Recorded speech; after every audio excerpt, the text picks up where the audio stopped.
Hi guys, welcome to Reinvented. Today I have Rachel, and hmm, what do you what do you do for a living, and what do you want to talk about? Yeah, my name's Rachel King. I'm an attorney. I practice law in California, but I'm also licensed in Arizona, Kentucky, and Texas. And I started in one thing, but now I'm pretty much a litigator. So that means I'm in trial. If it's a case that involves trial or like being in court, then it's something that I would handle. And I do all of the family dramas. So if it is a family that is fighting over anything from divorce to death and inheritance, property, anything like that, then it's probably a case that I would take. But I stay away from criminal law.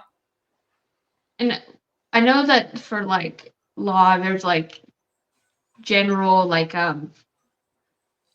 things you can focus on. What do they typically call I guess is it called family law?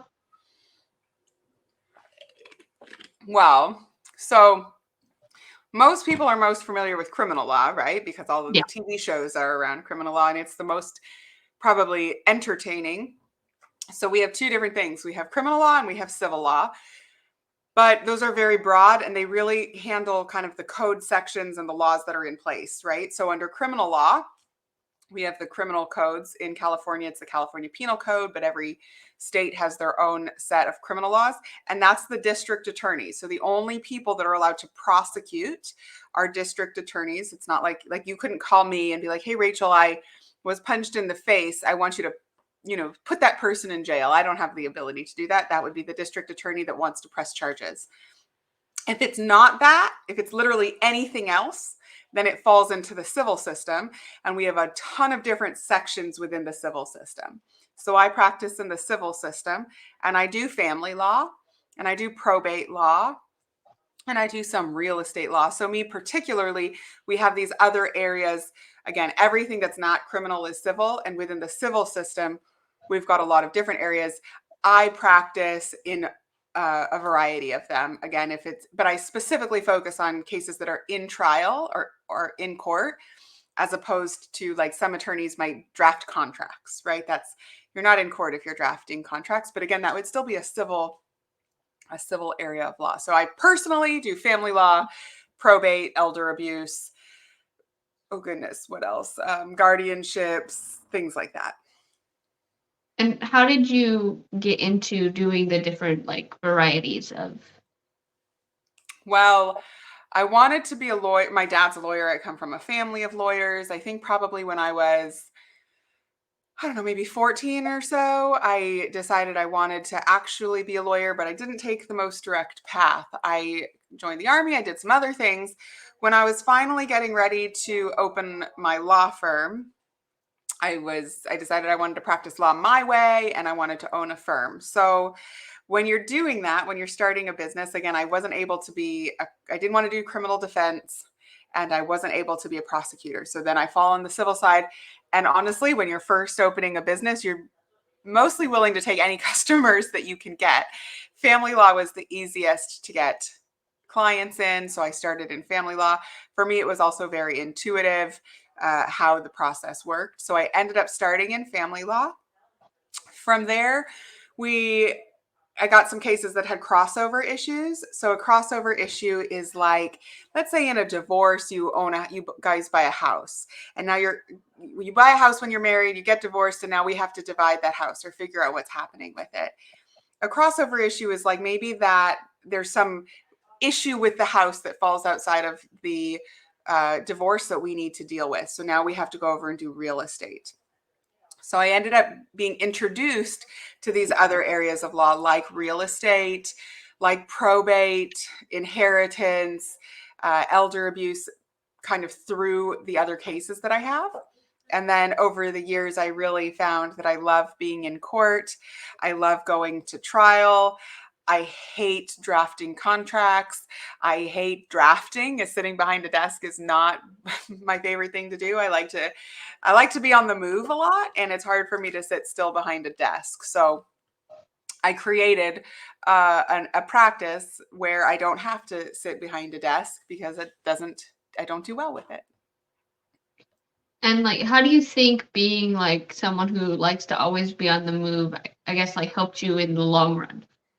Oh, well, I mean, I have to go to court. So I end up juggling as a business owner and as an attorney, I end up juggling a lot of different kind of positions. I have to be a lot of different places. I have to, a lot of phone calls, and I have to talk to other attorneys. I have to talk to other clients. I have to work with my paralegals and my office staff. And then you throw in all of the personal stuff like I'm married and I'm a mom. And so really having my own firm where I could be in charge of what I want to do allowed me and was very complimentary to me not being able to sit still behind a desk.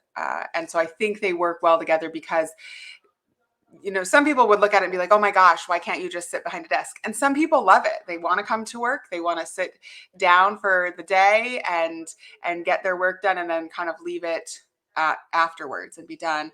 That doesn't work for me and it makes me really uncomfortable. So I was able to take something that would normally be a nuisance. It would be hard for me to have a desk job. It would be hard for me to be successful any other way. And I took what would be maybe a problem and I figured out how to create a career that turned my problem into maybe a positive. And like going back when you said you didn't take the most direct path, Mhm. what do you think like the path you took was?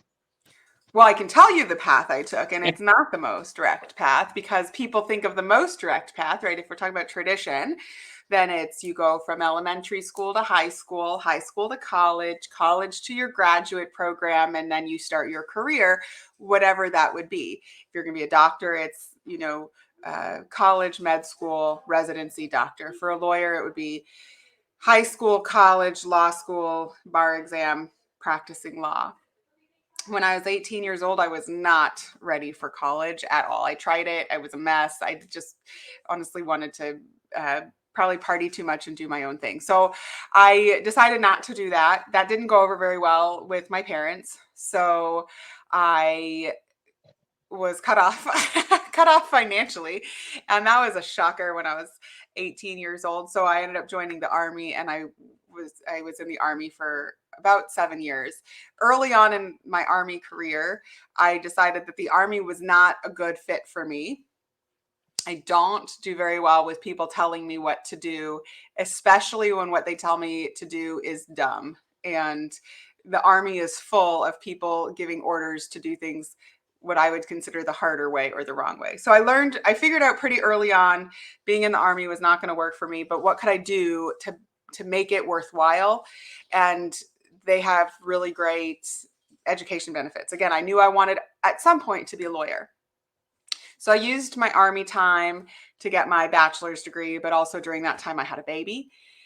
And when I got out of the army, I was married. My husband was deployed when I got out. As soon as he got back, I really wanted more kids because, again, I was not fresh out of high school. And so by the time I graduated law school, I had been married for a while and I had 3 children.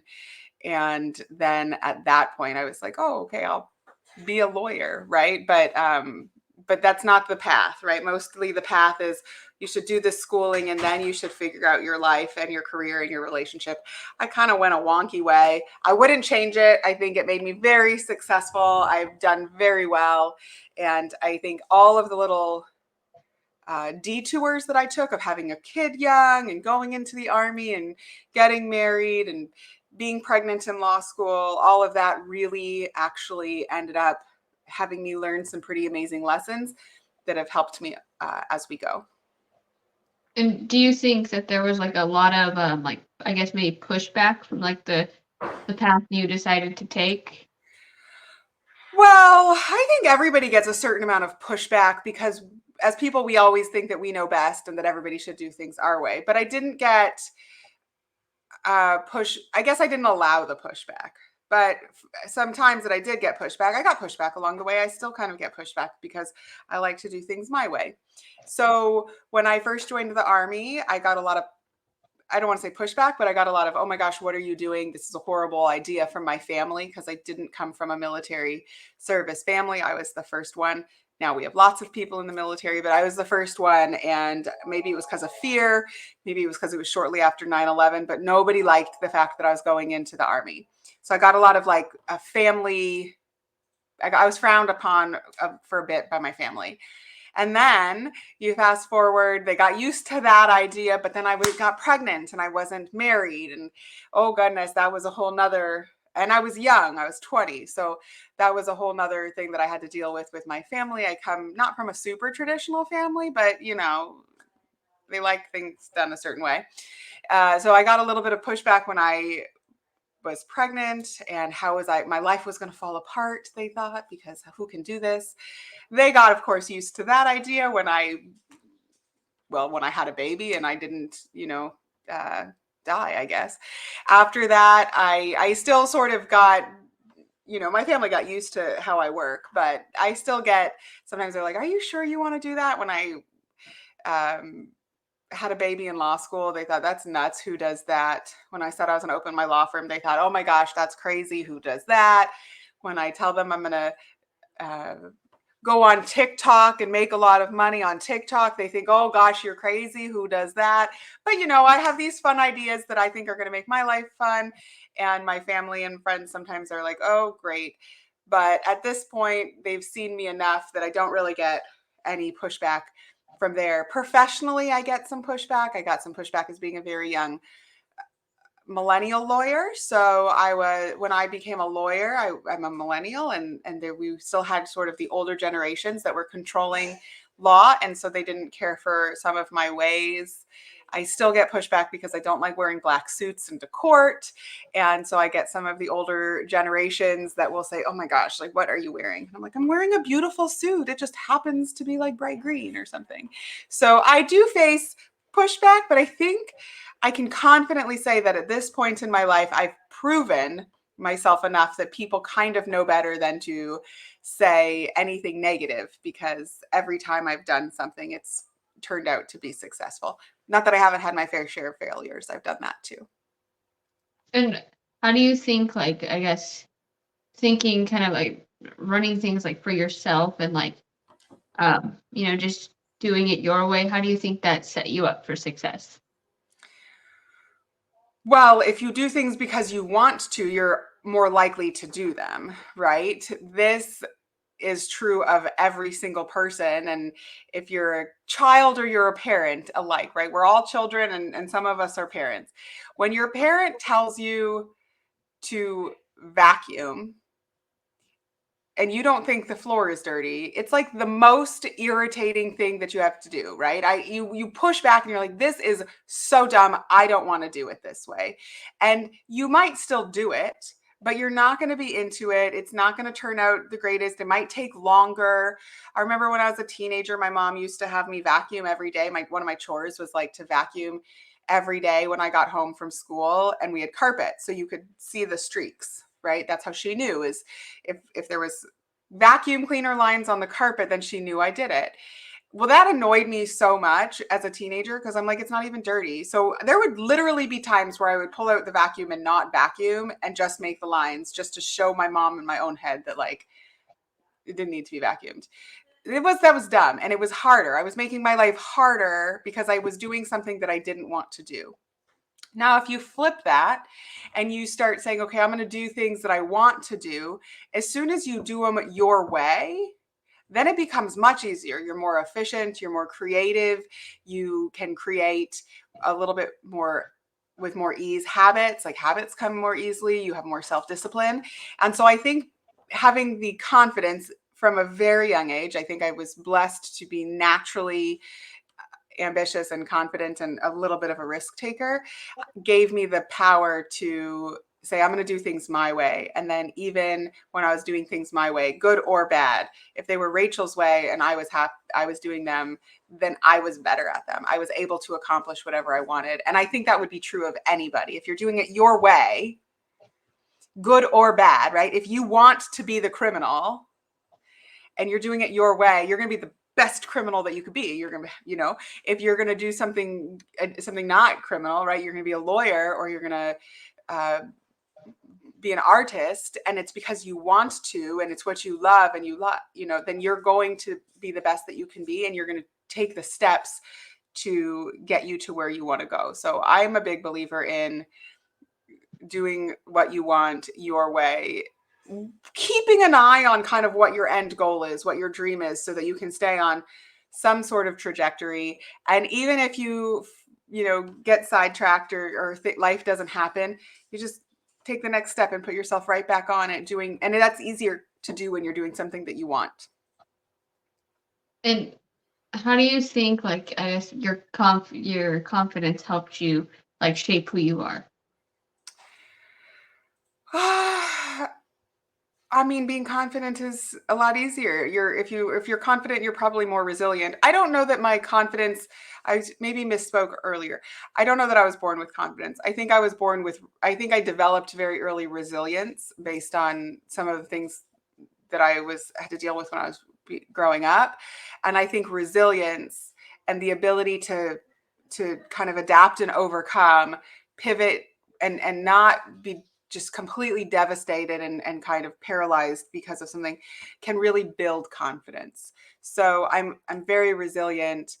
I think my resilience has made me confident. And when you have confidence, then you're more forgiving of yourself and you're more forgiving of other people, right? If I know that, okay, I'm doing really good, like I'm a really smart lawyer, or I'm a really good lawyer, right? And I know that. Well, that doesn't mean I win every case. I make mistakes and I lose. But having the confidence it doesn't allow me to, or it kind of prevents me from getting so sucked down that I'm like, oh gosh, now I suck. I can't do this. I should never even practice law anymore. Right. I am able to say, okay, bummer, be sad for a little bit, and then look and see what you can do differently and then do it differently next time. And I think that's a combination of my confidence and my resilience. And I don't think I would be where I am today without either of those. And I don't think I'd be able to handle just the day-to-day stressors, the pandemic, owning a company, all of these things. Every single thing you do in life is better if you're resilient and you're confident. Do you feel like, just from like your perspective, do you think resilience and like confidence kind of go hand in hand? I think resilience allows you to creates confidence, right? If you're able to be more resilient and you trip and fall and that sucks, but you're able to get up and be like, okay, I'm going to brush it off and I'm going to move on to the next thing. That is what builds confidence, because now you don't get stuck down in the trenches where you're like, oh gosh, now that bad thing happened and now I can never get out of it. And now my life sucks and now I can't afford food and I got fired and all of the things that come. And then that's a downward spiral, right? If you're resilient, then you get up out of that, you move on to the next thing, and being able to do that creates confidence. So I actually think personally, I think resilience leads to confidence. I don't know that confidence leads to resilience, but maybe. And let's see, trying to think of how I want to phrase this. Do you feel like that is a big, like, I guess, personality factor that goes into, being an attorney? Well, I don't know that it's a personality factor. I've seen there's a lot of different things you can do as an attorney. There's a lot of different areas of law. I do think it takes a lot of people will say that attorneys are type A personalities. That could be true. There might be some kind of personality that makes it easier or more attractive to go down the very stressful path of becoming an attorney and then maintaining a license. But I don't know that, one particular type of personality is better for being an attorney or anything like that. And you also said earlier that you were licensed in how many different states was it again? I'm licensed in four states. And how did that come to be? I live in California, so my first bar was right out of law school in California because that's where I lived and that's where I needed to get a job. And so I took the California bar right after law school. I passed it the first time, so that was really cool. And then I want to say 2 or 3 years, maybe 4 years into that, I I started getting uncomfortable with the idea that you can only practice law in one state. And if I ever wanted to leave California for financial reasons or, whatever reason I would need or want to leave California, I wouldn't be able to have a career because you can only practice in the state you're licensed in. So just for my own, I also had some clients that were licensed or that had issues in Arizona. So for Californians joke about having like a California exit strategy. My California exit strategy was to get licensed and barred in another state. So I went with Arizona because it's a sister state, and I had clients that already had legal issues there. And then after Arizona, so I took the bar in Arizona, passed. That was great. And then after Arizona, I used my Arizona license to apply for licensure in Texas and then in Kentucky. So I only had to take 2 bars, but it was my Arizona bar license that allowed me to apply to be an attorney and practice in Kentucky and Texas. And I could get more licenses in other states, but it's very expensive. It's very expensive to maintain a law license in a state. And so to do so when you're not practicing is kind of silly. If I could undo my Texas and my Kentucky bar license, I probably would. But then I have to tell people that I was licensed and I'm not anymore. And I think that would probably raise more questions than it would solve for the, $2,000 a year or whatever it costs me. And what made you want to like get licensed in Texas and Kentucky? Well, my father is licensed in Nevada. I have no good reasons for these, but my dad is licensed in Nevada. Like California, Nevada doesn't have reciprocity with any state, so you can't use your Nevada bar exam or bar license to go anywhere else.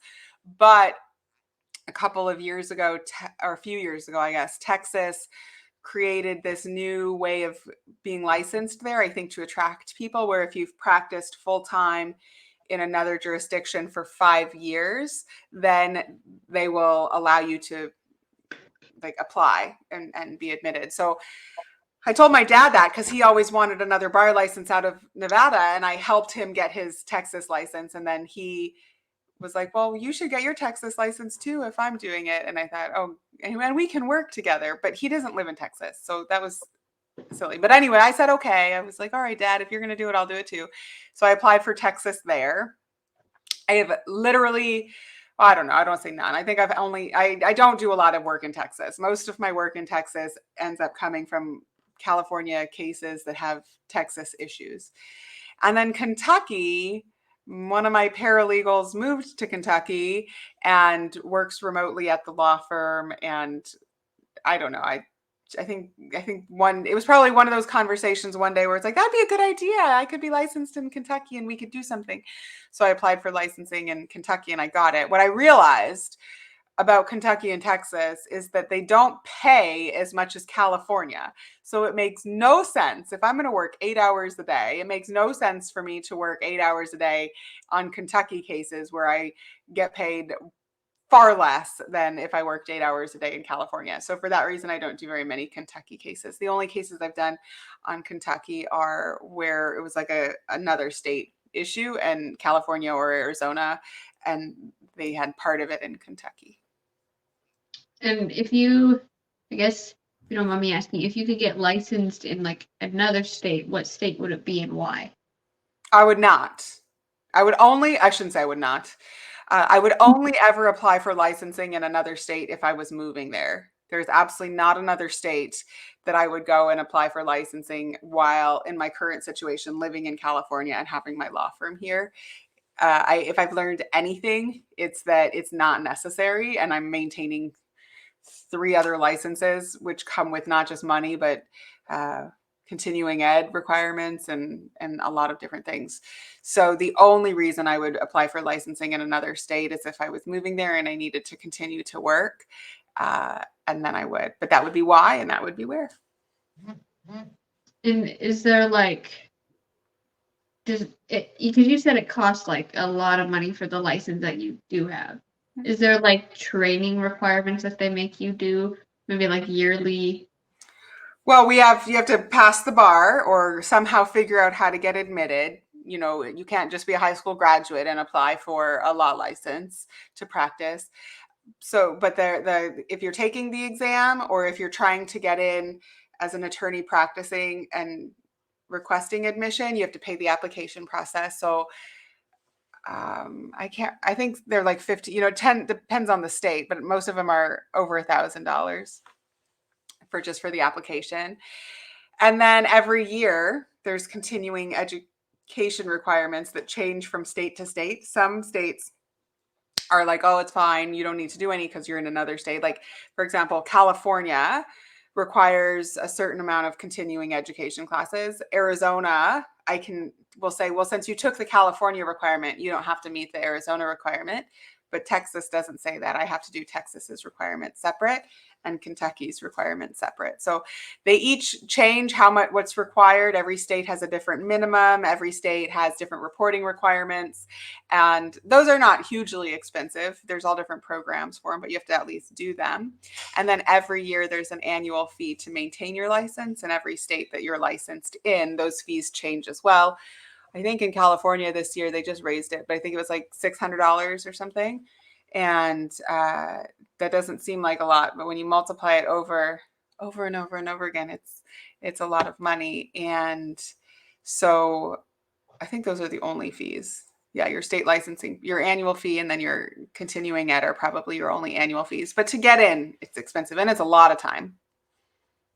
And like in California, do they have like, or even in any other state you're licensed, do they make you like retest like maybe not every year or something, but like?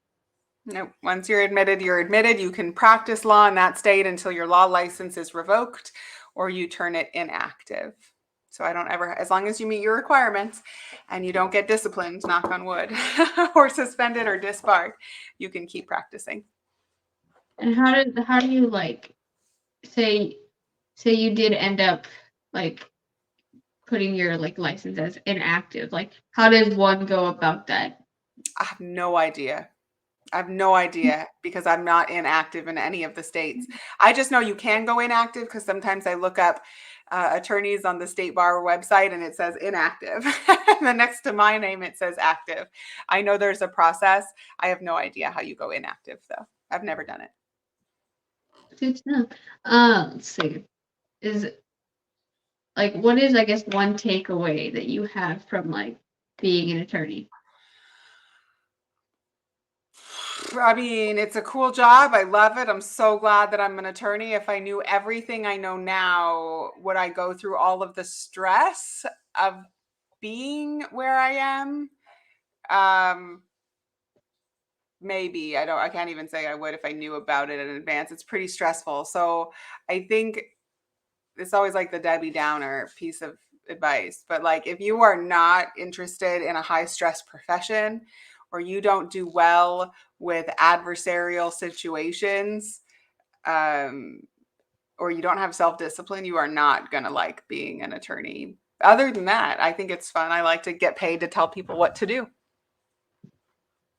I'm trying to see here. Like, what would you say is probably the most stressful part of your job? Well, you've got people's lives are being affected by a judge's decision. So, for example, I have maybe I manage, for example, 50 cases, right? I have 50 people's whole mess of a situation that I'm dealing with. They only have one, right? Because it's their one case. So they're all consumed. When you are going through a legal situation, it is all consuming. And that stress and pressure gets pushed over to the attorney because they hire an attorney and they're paying a lot of money typically so that the attorney will help them in that situation. And that's stressful. It's hard, especially when you don't know for sure what's happening, right? I can never guarantee. I'm actually not even allowed to ethically guarantee an outcome. And I can do my best with what I know and what the facts are and all of that. But ultimately, it's really stressful to know that at the end of this, the decision that's happening is going to affect your client for the rest of their life. And like, how do you kind of keep like yourself like in that mindset that it's not like Not my case. Oh, like kind of like keeping like that mindset of it it is someone else's decision and not yours, like kind of like not like I guess blaming yourself like, oh, I lost that case. Oh, I still get upset when I lose. I've just gotten really good at figuring out how to snap out of it and not take it quite as personal. So I think that anybody that's passionate about what they do would get upset if they didn't win. But I learned pretty early on. I would say maybe in my second or third year, I had a really hard case, and it was causing me to lose sleep at like really lose sleep at night, and it was affecting my parenting decisions, and it was just a mess. It was really interfering with my personal life, and so it was at that point I got off that case. I decided not it was not a case that I was able to manage emotionally. And so, but when I got off of that case, I also really put in some pretty strict boundaries of how emotionally invested I was going to get in my clients' cases. And by how emotionally invested, I mean like as little as possible, right? And then in 2019, I put in even more, like I'm very aware of it. So I put in even more boundaries of like, here's what I'm doing to maintain my own kind of mental health and my own space. And that includes I run a lot to make sure that I can decompress. I've gotten very good at compartmentalizing, and you just kind of, and then I'm able to evaluate, hey, that case is causing me too much stress. I have a case right now, actually, that's causing me what I am starting to believe is too much stress and isn't going to, then I probably need personally to get out of it. So I make sure my boundaries are really clear, and I check in with myself quite a bit. And I'm pretty honest with myself about what I can handle and what I can't handle. And how do you like keep like a I guess like a work-life balance? Well, that was a big old mess all the way up until 2019. And in fact, in 2019, I really didn't know how long I was going to be practicing law. I had a law firm. I had a lot of, I mean, my same law firm. I had a lot of people working for me. It was it was awful. Like I hated it. I actually went home at some point in 2019 and I told my husband, I don't know how much longer I'm going to be able to do this. Like I can't stand it. I had no work-life balance. I was working all the time. And then he kind of looked at me and laughed and was like, ha ha ha, you have student loans, and you're way too young, and you have to, like, we both have to work. So it was at that point that I was like, all right, I have to do something. I can't, like, I'm not going to be able to continue on the way I am. Because I had no work-life balance. And I made an actual effort. I think my first thing was like, oh, I should do some kind of intentional exercise for 10 minutes every like 3 times a week or something. It was like really a small baby step. And I made time for that. And then honestly, I consider it really lucky. I know a lot of this doesn't go over well with a lot of people, but I got really lucky with the pandemic because it was right when I was trying to figure out my work-life balance and how I was going to maintain it. And the pandemic forced it, right? The pandemic kind of shut us down and gave me an opportunity to put some of the balances in place for a long enough period of time that they became a habit, and then to figure out how I was going to practice and continue on. So I did a lot of work in the pandemic of finding my work-life balance, and I am really strict to maintain it. I'm sure there are people that think I never work. And then that's simply not the case. I just work a little bit differently, again, because I can't stand sitting behind a desk and because I really have to maintain a work-life balance, or everything starts to suck. Like I'm not a good lawyer, I'm not a good mom, I'm not a good business owner, I'm not a good wife. I'm like not good at anything. And do you feel like just from like the experience, do you feel like if you like kept work like say you kept with that like mess of like a work life balance, do you think eventually you would have lost passion? Oh no, I'd lost passion. Let's be clear. In 2019, I hated being a lawyer. I hated owning a law firm. I didn't want to do it. I dreaded every single morning coming into work. I was at work from 6 a.m. in the morning until 6:30 p.m. and I had meetings every half an hour and I had no lunch break and I had nothing. I hated all of it. So that already had happened. The reason that it wasn't that what was going to happen is if I didn't make a change, I wasn't going to be able to make the most of my career. I wasn't going to be able to continue on. And I knew I had to. It's a lot of work to be a lawyer. It's a lot of money to be a lawyer. School is expensive. And so I didn't really have the luxury of being like, I don't really like it anymore, so I'm not going to. So I had to make a change in order to figure it out. And I did. And like now I'm back to loving it. And let's see. Do you feel like it like affected like the people around you when you Well, were yeah, like, when I hated being a lawyer, I hated everybody I worked with, and I was their boss. That's not a really good place to be. do you feel None of those like people work for me anymore. Oh, one does, and I think she likes me. do do you feel like it's like kind of one of those things like it affected them so much that they like wanted to quit, if that makes any sense? Well, they didn't all quit, but I have no idea. I'm sure. I mean, who wants a boss that gets annoyed every day and can't stand it? Like that would be awful. Um, I will say that at the point where it got really bad, there was more going on to it that was causing it was kind of, I didn't have the greatest team. I didn't have a very supportive office staff. They were all kind of going through their own things. And so it was kind of hard. It was just a big old mess. But I don't think that they liked me and I didn't care for them and they don't work for me anymore. And we're all probably in a better place for it. Do you feel like now that they've kind of maybe gone on to do their own things that you're like also in a better place? I don't think that much about the people that used to work for me. Ah, I don't keep in touch. I mean, yeah, so I don't know.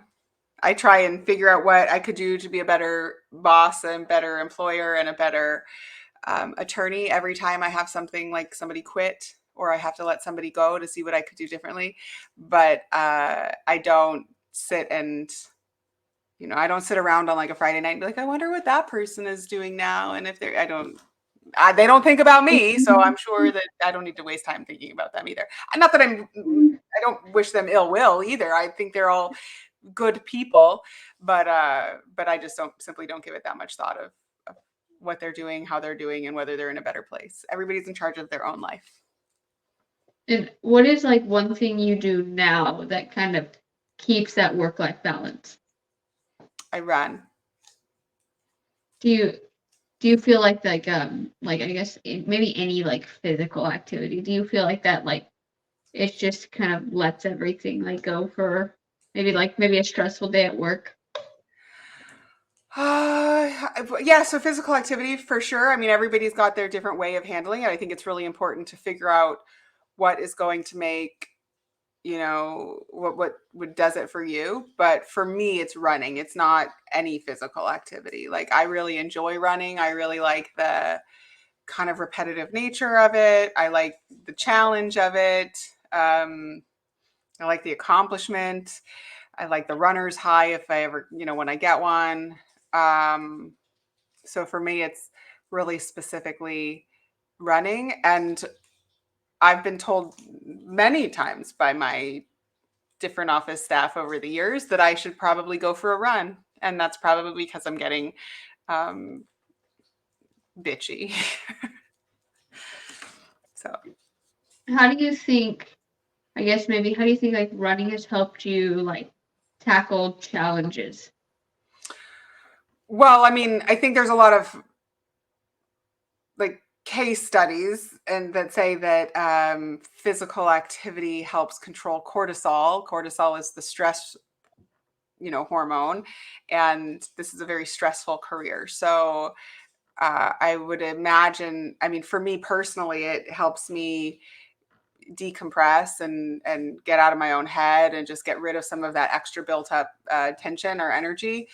And that from a science standpoint is probably a cortisol issue, but that's what it does for me. It just kind of, I can just clear my head, and I get a lot of like, probably why I can't sit at a desk, is I get a lot of like pent up energy, and so I have to I have to release it. If I don't release it, then I start overthinking, and then I'm less patient, and I'm quicker to react, and all of the things. And what's like maybe if you have one, what's like another way you kind of stop yourself from overthinking and getting into that stressful kind of ball? I don't stop myself from doing it. I do it a lot. I've learned what I can do to help manage it. And I make sure that I build that into my routine, right? So when I'm talking about maintaining a work-life balance, I still have all of the things. I have all the stresses. I think a lot. I'm always thinking about, what I can do either professionally or at the firm or in some other area of my life. I don't try and stop that. I just have learned how to manage it, and I can manage it if I make sure that I go for, if I run. So I make sure I schedule in runs. And so that's kind of how I do it. I've learned out tools that can help me and make me feel better. And then I've turned those things into habits, and then I don't compromise on them. Even if I don't want to, even if I don't want to go for a run, I make myself, I go for a run because I know that I need to for other reasons. And what's like, maybe, how do you kind of schedule like your day? I don't schedule my day. I have an amazing office staff that schedule my day for me. I don't maintain my own calendar, but I do block off time. So I do go in and block off time that I'm going to be doing other things, but I don't really manage my day. I have during the day activities that I have to do. Part of it is just the routine that you create, right? So I wake up in the morning at, between 5:30 and 6, but I do that because I have kids that I have to get ready for school, and then I have to, then I get them ready for school, and then I have work. Typically I have to start court around 7:45 or 8 to start preparing for it. So now I've got this block of time in the middle. Okay, well, I have to run, so I'm going to squeeze in a run there. So I really look at my calendar on Sundays. I look at my calendar and I look at everything that I'm doing, and then I fit in the other things that I know I have to do. Again, whether it's because I have to go to the grocery store, or because I need to go for a run, or because I know I had a really stressful week. I'm looking at it, it looks very stressful. And so I know I'm going to be mentally really tired and not be able to do something. And I kind of just fit around my schedule that way. But I don't manage my schedule. I look at it on a weekly basis and then plan around it. And do you feel like you get most of like your work done, or are you more of a morning person or night person? Well, I maintain like a pretty standard sleep routine. So I don't know. I'm more of a morning person, I guess. I don't work better in the morning, or I don't work better like in the morning or the afternoon or the evening. I work all the time. Like I work pretty much throughout the day. There are nights where I work all the way up until right before I go to sleep, but I typically go to sleep about 9:30 or 10. And then I wake up between 5:30 and 6, and I work during my waking hours when I'm not, and I just, again, I shuffle my work. That's one of the things one of the reasons I own my own law firm, is because I like to be able to do things in whatever order I want. So I look at my calendar and I think, okay, I have this much time that I'm going to be awake. I have to be in court from 8:30 until 11:30, and then I've got a lunch meeting from 12 to 1, and then I've got some meetings, but I've got this block between 3 and 4. I got to pick up my kids. Maybe I'll go for a run after that, right? So I kind of work around, and then if I didn't get something done, I do it after dinner. There are nights where I have football practice, and so I schedule meetings for clients during those times. I really am pretty flexible with when I work. I don't know that but again, I don't know that I have a preference on morning or evening. It's whenever it fits in, as long as I'm like on my sleep time, right? Which is again about 9:30 to about 6 a.m. And do you kind of, I guess, like the flex of being able to be like flexible with, I guess, kind of with your schedule per se? Yes, that's what, yes, 100%. I own my own business so that I can be flexible as I want. That's my motto, my personal motto for my business is like, um, I just want, if everybody's making my life and my job easier, then I'm a happy camper. And if my life gets harder or more complicated because of something that's going on at work, then I need to revamp my work. And with kind of being flexible, like how do you kind of start to realize that you're like, okay, I need to take a step back? Well, I don't take a step back, but how do I realize that there's something that's Like, changing? yeah, not maybe That not I even need to taking a change? step back, but kind of like, yeah, that might need to be like changed. Because I get irritable and I start not liking how things are working. So if I'm uncomfortable, if I'm unhappy, or if I feel like I'm working more than I want to, or I feel like basically that's it, then something needs to change, right? That's the beauty of owning your own business. If you're not happy and you don't like it, I have the ability and the obligation to change it. But there's a lot of stressors that come with that, right? There's a lot that comes with having that huge amount of flexibility. And like, what do you think is something like the most stressful part of maybe realizing there needs to be a change within like being flexible? While figuring out how to make the change, right? There's no manual. So it's okay, this sucks. I don't like it. What do I do? Like, how do I change it? What am I, and is the change, if is this change that I'm going to make the right one, or is it going to screw me even more, right? That's the really one of the most stressful parts. I get a lot of flexibility because I own my own business, but I have huge stressors on, is this going to work? Is the business going to last? Am I going to make it? Am I going to do something that's going to, implode? So there's the uncertainty of the outcome is probably the most stressful part. And do you ever, I guess, get kind of anxious for like an outcome?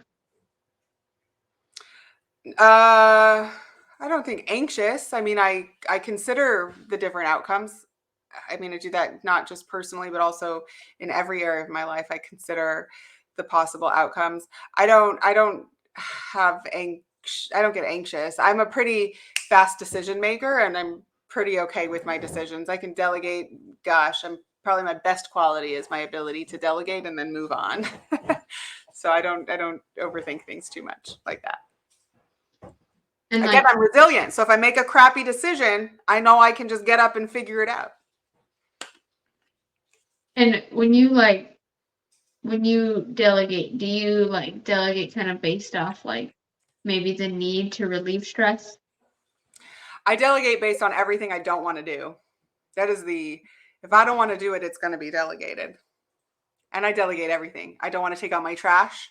I don't want to do dishes. I don't want to clean my house. I don't want to mail documents. I don't want to clean toilets. I don't want to know how to use the printer. I mean, I can do all of this. I'm a smart person, but if I don't want to do it, that's the basis for my delegation. And I gotta ask because I used to tell people this all the time.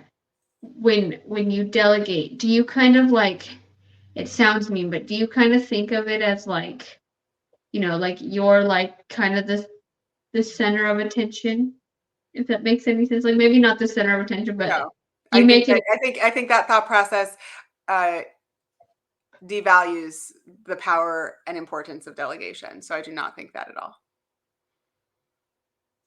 Like, or it's not even center of attention. I like, I would say it is like kind of like what needs to be done, like kind of like, things like you can do but that you shouldn't do. No, so I think that there's a lot of people that are uncomfortable with delegating. I think a lot of people get insecure with delegating and think that, just get very uncomfortable with delegating. The reality is, if depending on what path you've chosen and what makes you comfortable in your life and what your goals are and so many outside factors, you can only do so much. I only have 24 hours a day, just like everybody else.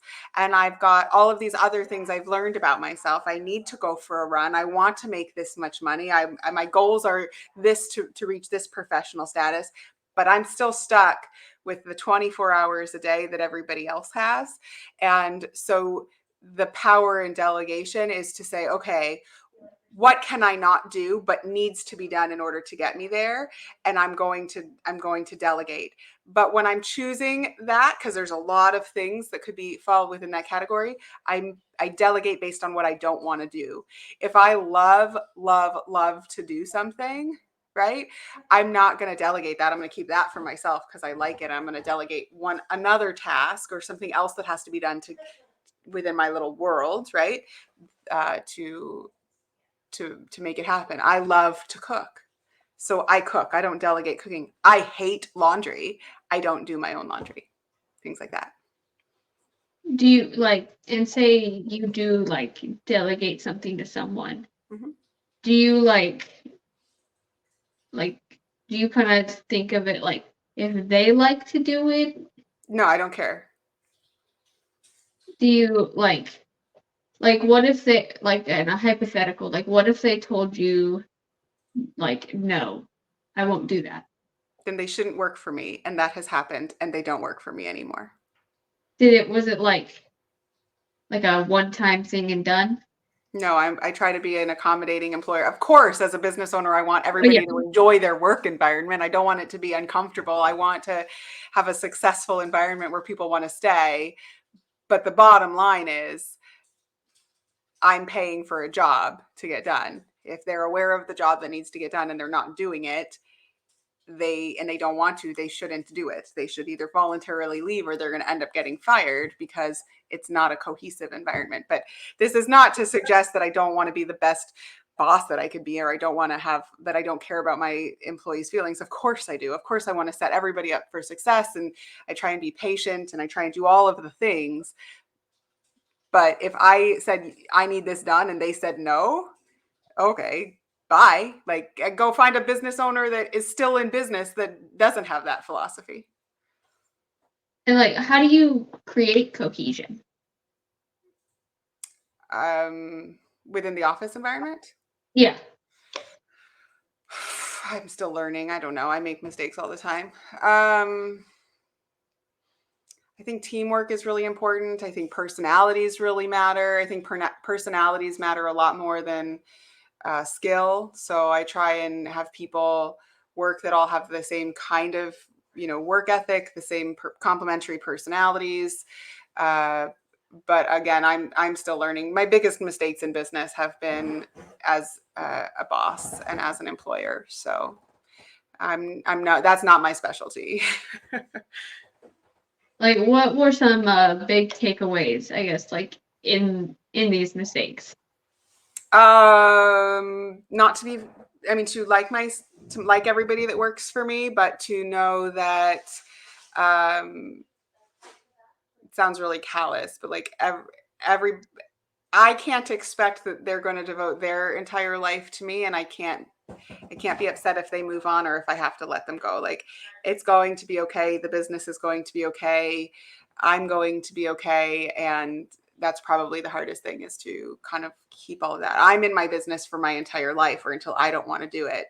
And so one of the hardest things for me to learn is that that's obviously not the case of everybody that works with me, and that I don't get to be like emotional if something, I mean, I can be sad, right? But I don't get to like, it's supposed to be that way, right? If somebody doesn't want to work here anymore or gets a better job or has another opportunity, it's not my position. It's not my place to really feel anything. And that's really hard, because when you're a business owner, your business is your baby and you want everybody to be happy, and you feel like you failed if somebody leaves the company or you have to let somebody go. It's it seems like it's a personal failure. So to be able to separate that and be like, company will be fine, we'll move on. It's pain, but it happens. That's a hard lesson.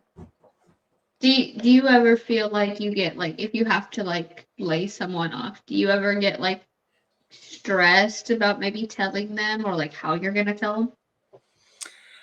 Not anymore. I used to. Gosh, the first time I fired somebody, it was like the worst thing I'd ever done. I cried with them. They cried with me. It took 45 minutes. It was the biggest disaster in the world. I left. I called my dad. I said, "Oh my God, Dad, this is what happened." He said, "Why in the world did you do it that way?" I said, "I have no idea. How are you supposed to do it?" And he said, "You're supposed to have everything ready, walk in, say you're fired. Here's your paperwork and go." And I thought, that's the most callous thing in the world. But it's really the only way. It's so hard. I don't think anybody, unless you fired somebody, knows how awful it feels. Like, it feels so awful. There's not a boss around that wants to fire somebody, even maybe crappy bosses. But if you're like a nice person, you don't want to fire somebody, even if they need to be fired. So it's hard for the person that's getting fired or letting go. So it's got to be a fast in and out process. And I'm very fast. It's really hard. And if I stay in too long, I'll get really emotional, and that's pathetic. I can't cry in front of the person I'm firing. Let's be real. Do you think you kind of learn that like at the end of the day, regardless of like I guess personal factors, that sometimes like just like being a business owner, it's kind of like you have to do what you have to do. Like at the end of the day, you have to kind of act like you don't care. I don't think you have to act like you don't care. I think that's dispassionate and not real. But I do think at the end of the day, you need to treat your business as its own thing and make the decisions that are going to be best for the business. And separating that out is the hard part. But I don't think you need to pretend like you don't care. And I think that's silly if you pretend like you don't care. But as the business owner, you care about nothing more than the success of your company. And that includes the success of the people that you have with you. And how do you, I guess, feel like you can, or any ways that you can bring out the success in your team?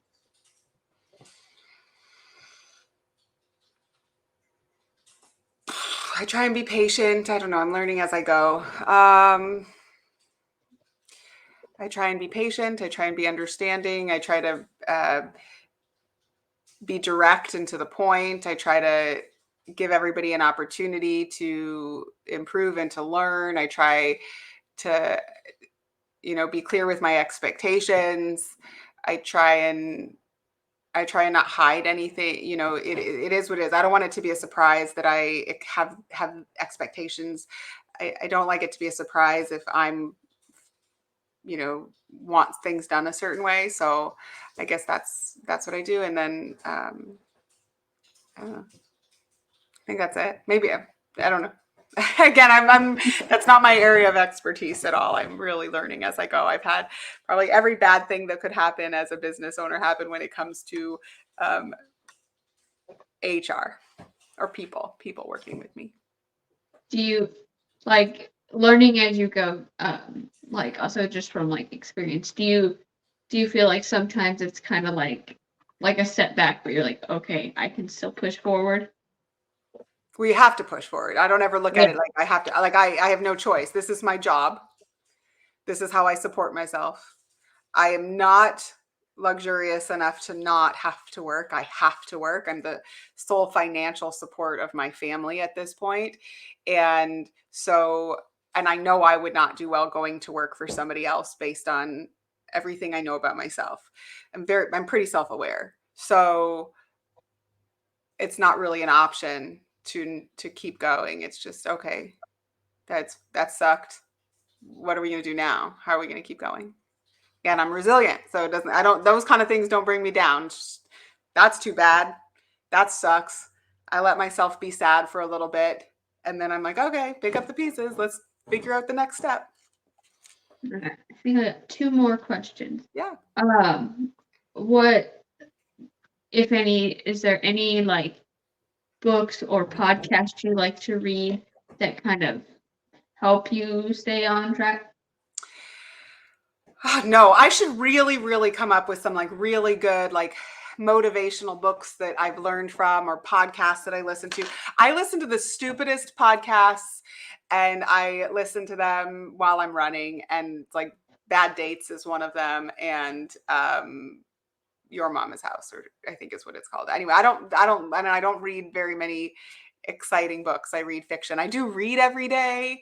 So I do make sure that I actually spend, 10 or more minutes reading a book, but I don't have any cool books. But I am writing one, and so that would be great. Once that comes out, everybody should buy it, and it's going to be a guide for divorce. So, if you don't have a nonfiction book to read that's been helpful, wait for mine to come out. It'll be out in the fourth quarter of 2024, and then we'll all have something exciting to read. And then last question, where can viewers find you? I'm on the socials at The Lawyer King. So like, subscribe, and follow. That would be great. All right. And anything else you'd like to add before we end today? No, I appreciate being here. I think that everybody should consider their career, and really I would just suggest have some grace and give yourself patience. If you can do those two things, all of the failures will become life lessons, and that's the best that we can all do. All right, and thank you for being on today.